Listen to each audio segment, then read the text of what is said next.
Hello friends, welcome to Anirudh blogs. ఈరోజు Anirudh బ్లాగ్స్లో tomato నిల్వ పచ్చడి చాలా రుచిగా ఉంటుంది.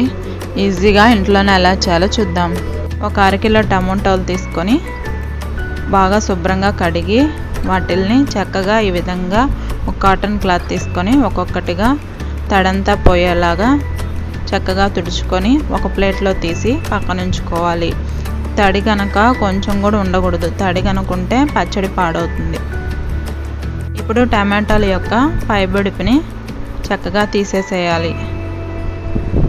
నేను చూపించిన విధంగా ఈజీగా ఇలా తీసేసుకోండి. మిగతావి కూడా ఇలానే తీసేసి ఒక ప్లేట్లో పక్కన ఉంచుకోవాలి. ఈ టమాటా పచ్చడి మన ఇంట్లో ఏమీ లేనప్పుడు హాయిగా ఈ పచ్చడి వేసుకొని కొంచెం నెయ్యి వేసుకొని తింటే దోశలోకి, ఇడ్లీలోకి అన్నిటికీ చాలా బాగుంటుంది.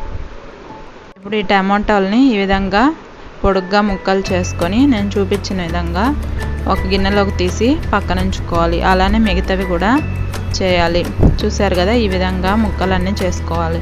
ఇప్పుడు ఈ ముక్కల్లో ఒక 2 టీ స్పూన్స్ ఉప్పు, 1 టీ స్పూన్ పసుపు వేసి, ఉప్పు పసుపు బాగా పడుతుంది. ఇప్పుడు ఈ ముక్కల్ని ఒక 2 గంటలు పక్కన ఉంచాలి.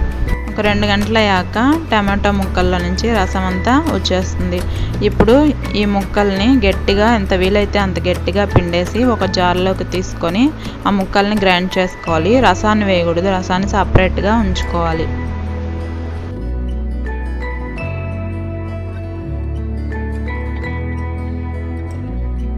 ఈ విధంగా మెత్తగా పేస్ట్లా గ్రైండ్ చేసుకోవాలి. ముందుగా తీసి పెట్టుకున్నాం కదా టమాటో రసం, దాన్ని ఒక స్ట్రైనర్ తీసుకొని ఒక ప్యాన్లోకి వడకట్టుకోవాలి. ఎందుకంటే గింజలు ఉంటే మనకి టమాటో పచ్చడి సరిగ్గా రాదు, గింజలు గింజలుగా ఉండిపోతుంది. అప్పుడు బాగా పేస్ట్ లాగా రాదు. ఈ విధంగా వడకట్టుకోవాలి. ఇప్పుడు ఇందులోకి మనం ముందుగా గ్రైండ్ చేసుకున్నాం కదా టమాటో ప్యూరీ, ఆ టమాటో ప్యూరీని ఈ రసంలోకి యాడ్ చేసుకోవాలి.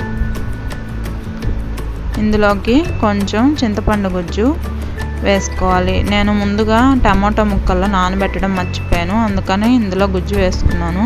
మీరు ముక్కలతో పాటే కొంచెం ఉసిరిగి సైజ్ అంతా చింతపండు వేసేసుకొని నానబెట్టుకొని ముక్కలతో పాటు మిక్సీ వేసేసుకోండి.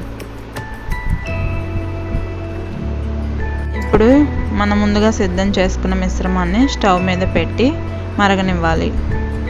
మిశ్రమాన్ని మనం ఇలా తిప్పుకుంటూ ఉండాలి, లేకపోతే అడుగంటిపోతుంది. టమాటోలో రసం అంతా పోయి బాగా చిక్కగా దగ్గర పడడానికి ఒక 20 నిమిషాలు పడుతుంది. ఇప్పుడు చూసారా, ఈ టమాటోల నుంచి రసం అంతా పోయింది. ఇప్పుడు ఇందులో ఒక 1/2 కప్పు కారం వేసి బాగా కలుపుకోవాలి. 1/2 కప్ అంటే 4 టీ స్పూన్స్ వేసుకోవాలి. వేసి బాగా ఈ విధంగా మిక్స్ చేసుకోవాలి. ఇప్పుడు పచ్చడికి మెంతిపొడి సిద్ధం చేసుకున్నాం.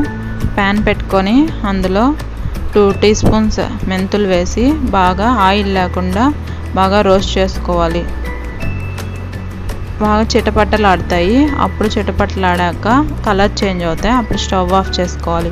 బాగా చల్లారాక వీటిని గ్రైండ్ చేసుకోవాలి. ఇప్పుడు టమాటా పచ్చడిని ఒక బౌల్లో తీసుకొని మనం ముందుగా రెడీ చేసుకున్న మెంతి పొడి 2 స్పూన్స్ యాడ్ చేసుకోవాలి.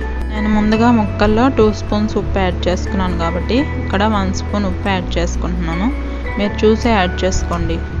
ఇప్పుడు ఉప్పు మెంతి పొడి కలిసేలా ఈ విధంగా పచ్చడిని బాగా కలుపుకోవాలి. ఇప్పుడు పచ్చడి తిరమాత పెట్టుకుందాం. తిరమాతకి ముందుగా ఒక ప్యాన్ పెట్టుకొని అందులో 3 స్పూన్స్ ఆయిల్ వేసుకోవాలి. ఆయిల్ హీట్ ఎక్కాక 2 స్పూన్స్ ఆవాలు వేయాలి. అందులో కొంచెం ఇంగు కూడా వేసుకోవాలి. ఇంగు కొంచెం ఎక్కువే పడుతుంది, అప్పుడే రుచి బాగొస్తుంది పచ్చడికి.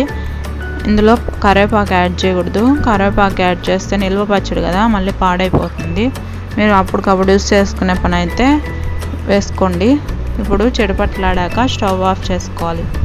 ఇప్పుడు ఈ తిరామాతని ముందుగా రెడీ చేసుకున్న పచ్చడిలోకి వేసుకొని బాగా కలుపుకోవాలి. చూసారు కదా, చూస్తుంటేనే నోరు ఊరిపోతుంది, తినాలనిపిస్తుంది. చాలా రుచిగా ఉంటుంది. ఒకసారి తింటే మళ్ళీ మళ్ళీ తినాలనిపిస్తుంది. ఈజీ కూడా, మీరు కూడా ట్రై చేయండి. ఈజీగా టమాటో పచ్చడిని ఎలాగా చేసుకోవాలో చూసారు కదా, మీరు కూడా ట్రై చేయండి. కొంచెం ఎంకరేజ్మెంట్ ఇవ్వండి, సబ్స్క్రైబ్ చేసుకోండి. ఇలాంటి మంచి మంచి వీడియోస్ మరిన్ని అప్లోడ్ చేస్తాం.